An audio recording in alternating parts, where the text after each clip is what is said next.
স্বামী বিবেকানন্দ অনেক জায়গায় চুপ থাকার উপকারিতা নিয়ে বলেছেন। তার মতে নীরবতা মানেই ভেতরের শক্তি, আত্মসংযম ও জ্ঞানের প্রতীক। স্বামীজি বলেছেন, চুপ থাকা মানে শক্তি সঞ্চয়। যে মানুষ নিজেকে সংযত করতে পারে, যে কম কথা বলে, তার ভিতরে অগাধ শক্তি জমা থাকে। বেশি কথা বললে মন ও মস্তিষ্ক দুর্বল হয়ে যায়, কিন্তু নীরবতা মানে ভেতরে ভেতরে শক্তি জমিয়ে রাখা। ঠিক যেমন নদী যখন বাঁধ দিয়ে আটকে রাখা হয়, তখন সেই জল শক্তিতে রূপান্তরিত হয়। নীরব থাকা মনকে শান্ত করে। মৌন মানুষ স্বভাবতই শান্ত হয়, শান্ত মানুষই জ্ঞানী হয়। নীরব থাকা মানেই অযথা ঝগড়া বিবাদে না জড়ানো। নীরবতা আমাদের হৃদয়কে শান্ত রাখে। শান্ত মনেই জ্ঞানের আলো জ্বলে ওঠে। একদিন এক ভক্ত স্বামীজির কাছে এসে প্রচণ্ড রাগ নিয়ে অন্য এক সন্ন্যাসীর নালিশ করলেন।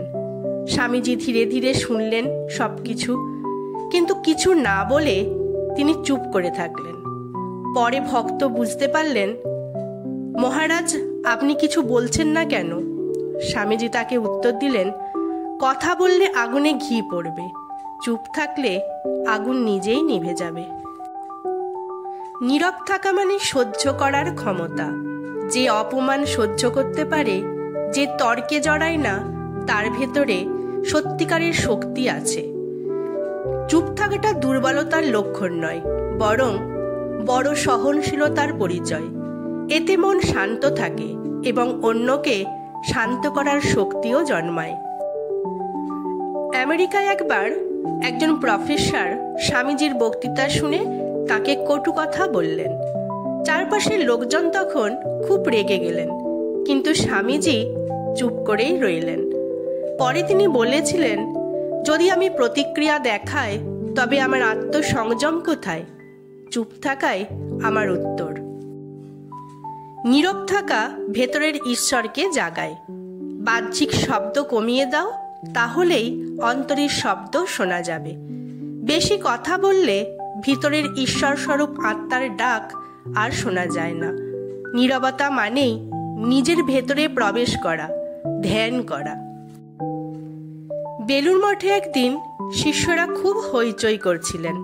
স্বামীজি এসে ধমক দিয়ে বললেন, যতই বাইরে চেঁচামেচি করবে, ভেতরের সেই অনন্ত কণ্ঠস্বর শুনতে পাবে কবে? তারপর সবাই চুপ হয়ে ধ্যানে বসে পড়ল। চুপ থাকা সাফল্যের পথ খুলে দেয়।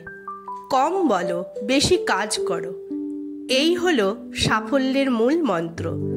অতিরিক্ত কথা বললে সময় নষ্ট হয়। নীরবতা মানুষকে কর্মমুখী করে। কর্মই আসল, কথা নয়। শিকাগোতে স্বামীজিকে অনেকবার বক্তৃতা দিতে বলা হয়েছিল। তিনি প্রথমে নীরব ছিলেন, ধৈর্য ধরে সবার বক্তব্য শুনেছিলেন।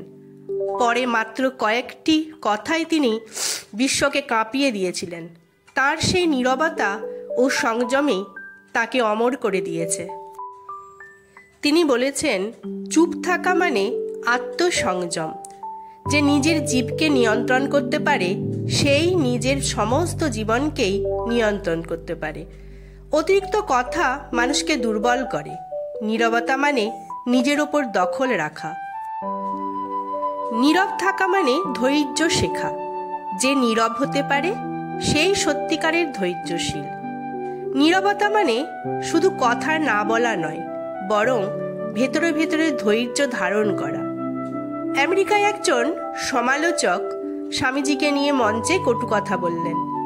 স্বামীজি কিছু বললেন না। পরে ভক্তরা প্রশ্ন করলে তিনি বললেন, তর্কে শক্তি নষ্ট হয়, চুপ থাকলেই আসল শক্তি রক্ষা পায়। নীরব থাকা মানে আধ্যাত্মিক শক্তি। মৌনতার ভিতরে আছে আত্মার সঙ্গে মিলন। ধ্যান, ভক্তি, জ্ঞান সবই শুরু হয় নীরবতার ভেতর থেকে। শিকাগো কংগ্রেসে বক্তৃতার আগে স্বামীজি দীর্ঘক্ষণ চুপ ছিলেন। সেই নীরবতা তাকে ভেতরের আত্মশক্তির সঙ্গে যুক্ত করেছিল। তাই কয়েকটি বাক্যেই তিনি বিশ্বকে জয় করেছিলেন। চুপ করে থাকা মানে জ্ঞান অর্জন। কম বলো, বেশি শোনো, তাহলেই জ্ঞান আসবে। যে চুপ থাকে সে অন্যের থেকে শেখে। যে সবসময় কথা বলে সে শেখার সুযোগ হারায়। যুবক বয়সে নরেন্দ্রনাথ যখন সভায় যেতেন, তিনি প্রথমে চুপচাপ সবার কথা শুনতেন, পরে নিজের বক্তব্য রাখতেন, যা সবাইকে মুগ্ধ করত। নীরব থাকা মানে কর্মে মন দেওয়া, কথা নয় কাজ। এই হলো প্রকৃত ধর্ম। নীরব থেকে কাজ করলে মানুষ সাফল্য পায়। অযথা বড় বড় কথা কোনো ফল আনে না। স্বামীজি এক শিষ্যকে বললেন, তুমি বড় বড় বক্তৃতা দিচ্ছ, কিন্তু কাজে কিছু করছো না। মনে রেখো, চুপ থেকে কাজ করাই আসল।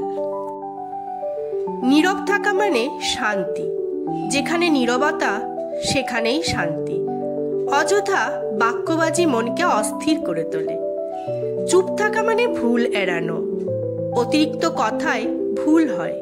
নীরব মানুষ ভুল কম করে। চুপ থাকা মানুষ ভেবেচিন্তে কাজ করে।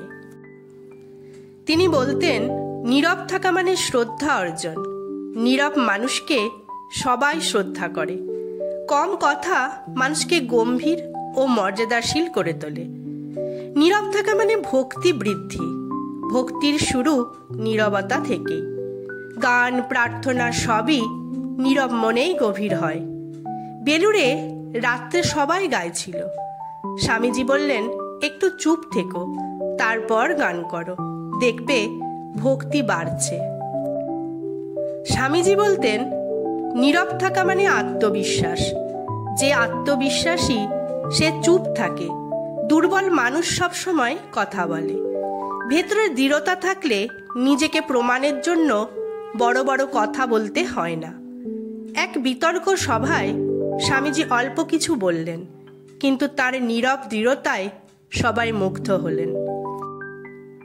নীরব থাকা মানে করুণা। কাউকে আঘাত না করার উপায় হলো নীরব থাকা। অনেক সময় না বলায় করুণা হয়। এক শিষ্যকে সবাই দোষারোপ করছিল। স্বামীজি সবকিছু চুপ করে শুনলেন। পরে তিনি বললেন, চুপ থাকলেই কাউকে আঘাত করতে হয় না। চুপ থাকা মানে আসল জ্ঞান। জ্ঞানী মানুষ কম বলে, মূর্খ মানুষ বেশি বলে। বেশি কথা বললে মানুষ অজ্ঞ মনে হয়। নীরব থাকা মানে প্রার্থনার শক্তি। সত্যিকারের প্রার্থনা নীরব হৃদয় থেকে উঠে আসে। উচ্চারণ নয়, নীরব হৃদয়ই ঈশ্বরকে টানে। এক ভক্ত জোরে প্রার্থনা করছিলেন। স্বামীজি তাকে বললেন, হৃদয়কে নীরব করো, তাহলেই প্রার্থনা সত্যি হবে। চুপ থাকা মানে কর্মশক্তি। কথা নয় কাজ। নীরব মানুষই বেশি কাজ করে। অযথা কথা নয়, কাজেই আসল শক্তি। নীরব থাকলে রাগ নিয়ন্ত্রণে থাকে। রাগ উঠলে চুপ থাকাই শ্রেষ্ঠ ওষুধ। রাগের সময়ে চুপ থাকলে ক্ষতি হয় না। এক সন্ন্যাসী রেগে গিয়ে কিছু বলতে চাইলেন। স্বামীজি বললেন, চুপ থাকো, রাগ এমনিতেই চলে যাবে। চুপ থাকা মানে অপমান সহ্য। অপমানে প্রতিক্রিয়া না দিয়ে চুপ থাকাই আসল শক্তি। প্রতিশোধ নয়, নীরবতাই বড়। স্বামীজি বলেছেন, নীরব থাকা মানে দয়ার শিক্ষা। দয়ালু মানুষ কম বলে, বেশি করে। নীরব থাকা মানেই করুণার বহিঃপ্রকাশ। নীরব থাকা মানে অন্তর্জ্ঞান। নীরবতায় অন্তরের আলো প্রকাশিত হয়। নীরব থাকলে ভেতরের সত্য ধরা দেয়। নীরব থাকলে সম্মানও রক্ষা হয়। নীরবতা নিজের সম্মান রক্ষা করে। অযথা বিতর্কে সম্মান নষ্ট হয়। তিনি বলেছেন, নীরবতা মানে কর্মের পূর্ব প্রস্তুতি। কাজের আগে নীরবতা মানুষকে দৃঢ় করে। শিকাগো বক্তৃতার আগে স্বামীজি ঘন্টার পর ঘন্টা চুপ ছিলেন। চুপ থাকা মানে অপ্রয়োজনীয় বিতর্ক এড়ানো।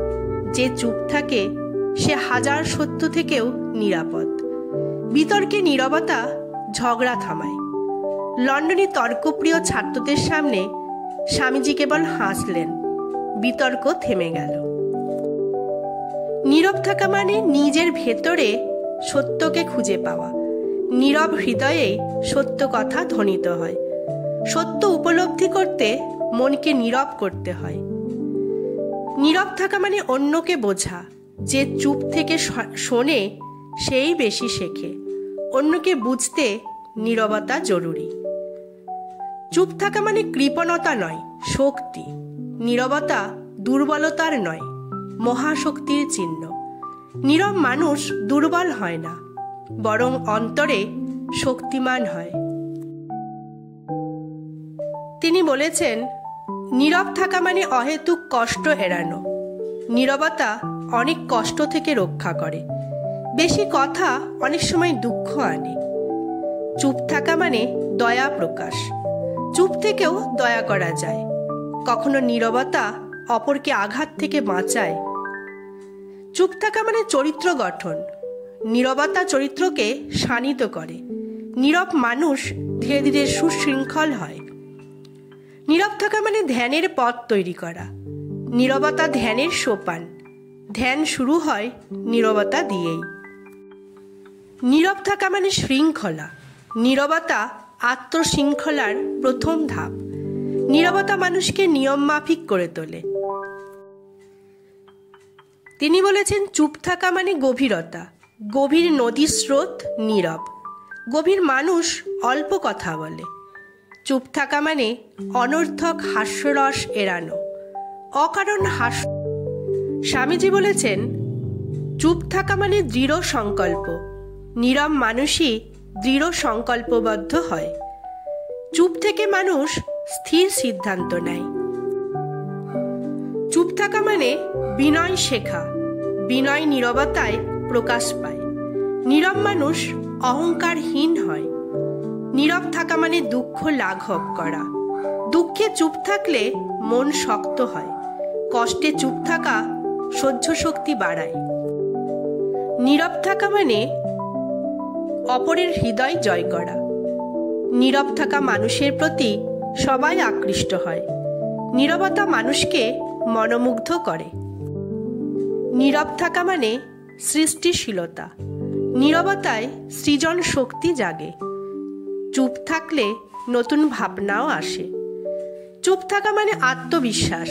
নীরব মানুষ আত্মবিশ্বাসী হয়। চুপ থাকা শক্তির পরিচয়। তিনি বলেছেন, চুপ থাকা মানে অনুপ্রেরণা দেওয়া। নীরবতা অন্যকে অনুপ্রাণিত করে। চুপ থেকেও প্রেরণা দেওয়া যায়। নীরব থাকা মানে পরিপক্কতা অর্জন। পরিণত মানুষ অল্প কথা বলে। নীরবতা প্রজ্ঞার চিহ্ন। চুপ থাকা মানে আত্মসচেতনতা। নীরবতায় আমি আমার আমি কে জানি। চুপ থাকা আত্মজ্ঞান আনে। স্বামীজি বলেছেন, চুপ থাকা মানে অন্তরের শক্তি প্রকাশ। নীরবতা অন্তরের শক্তির প্রকাশ করে। চুপ মানুষ ভেতরে শক্তিশালী হয়। চুপ থাকা মানে সৌন্দর্য। নীরবতা চরিত্রকে সুন্দর করে। নীরব মানুষ আকর্ষণীয় হয়। তিনি বলেছেন, চুপ থাকা মানে ঈশ্বরের সাথে মিলন। চুপ থাকা মানেই ঈশ্বরকে পাওয়া। নীরবতাই ভগবানের দ্বার। আমার ভিডিওটি আপনাদের কেমন লাগলো অবশ্যই একটি কমেন্ট করে জানাবেন। আর আমার চ্যানেলটিকে সাবস্ক্রাইব করে আমার পাশেই থাকবেন। ধন্যবাদ।